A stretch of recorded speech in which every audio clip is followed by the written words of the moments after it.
কালীঘাট মন্দিরের সেবায়েত খুনে 4 জনের যাবজ্জীবন। 2007 সালের 28শে নভেম্বর রাতে খুন হন বাপি দাস নামে কালীঘাট মন্দিরের এক সেবায়েত। আদালত সূত্রে খবর, কালীঘাট মন্দির চত্বরে মাদক ব্যবসার প্রতিবাদ করেন 23 বছরের বাপি। মাদক ব্যবসায়ীদের সঙ্গে এ নিয়ে ঝামেলাও হয় তাঁর। অভিযোগ, ঘটনার দিন রাত 1টা নাগাদ মন্দিরের উল্টো দিকে বাপির বাড়িতে চড়া হয় 4 জন। ঘটনার প্রত্যক্ষদর্শী বাপির মামার দাবি, মন্দিরের পাশের একটি গলিতে নিয়ে গিয়ে গুলি করা হয়।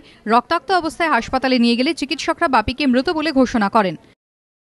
আমার চোখের সামনে আমার ভাগনাকে রবি দাস আর ওর সাথে আরও 3 জন ছিল, রঞ্জন শর্মা যার নাম বুবাই, ছোটেলাল, মানে আমার সামনে 10 হাত দূর থেকে ফায়ারিং করে, ওর আর্মস দিয়ে রিভলভার দিয়ে গুলি করতে আমার ভাগনা মুখটা নিচের দিকে করে মাটিতে লুটিয়ে পড়লো।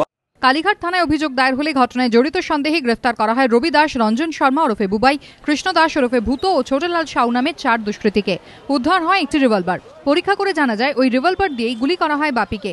গত শুক্রবার আলিপুর জেলা ও দায়রা আদালতের ফাস্ট ট্র্যাক 6 কোর্টের বিচারক 4 জনকে দোষী সাব্যস্ত করেন। এদিন দেন যাবজ্জীবন কারাদণ্ড।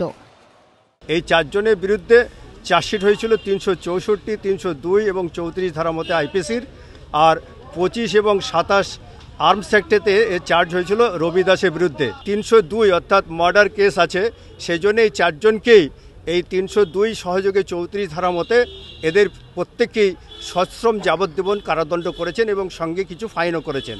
আদালতের রায় খুশি মৃতের পরিবার। পার্থপ্রতিম ঘোষের রিপোর্ট, এবিপি আনন্দ, কলকাতা।